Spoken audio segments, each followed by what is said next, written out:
घरवा से निकरी हाँ बेटी कावन रानी,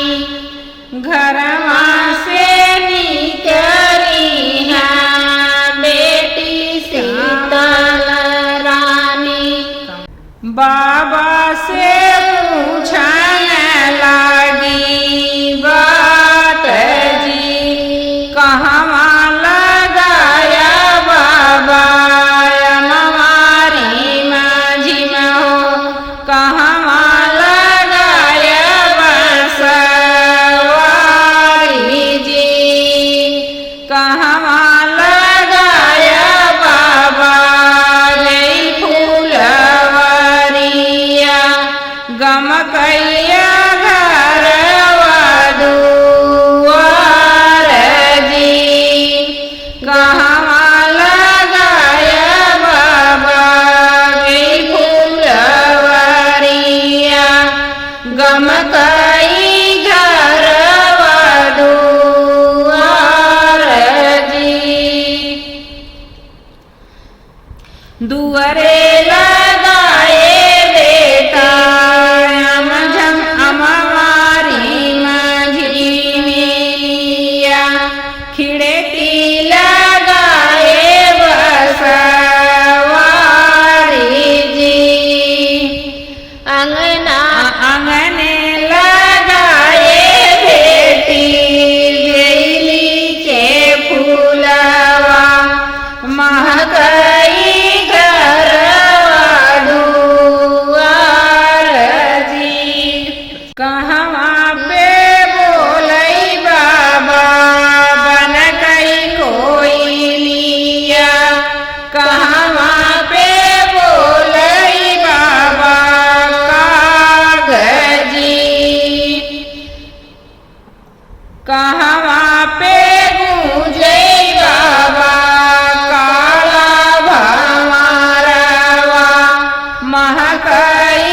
घरवा दुआर जी। बन के कोयलिया बोले घनी बसवरिया,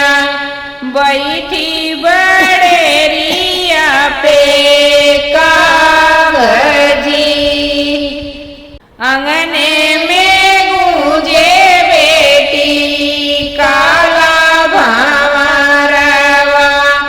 घूमे बेलिया के डार जी, कहवा मेरी है बेटी बस कई ढेलरिया, फुलवा चली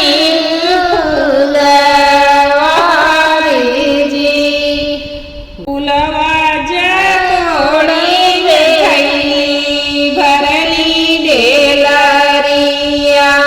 भंवरा जलागे मेड़राई जी, छूटी गई हाथवा से बस कई ढेलरिया, फुलवा जगैले छेतराई जी, छूटी गई रोहू कई की चली बेटी अपनी महलिया, भंवरा के देखे डेराई जी, जरा से निकरे हाँ भैया कावाने राम, बहिनी से पूछैया रखाई जी,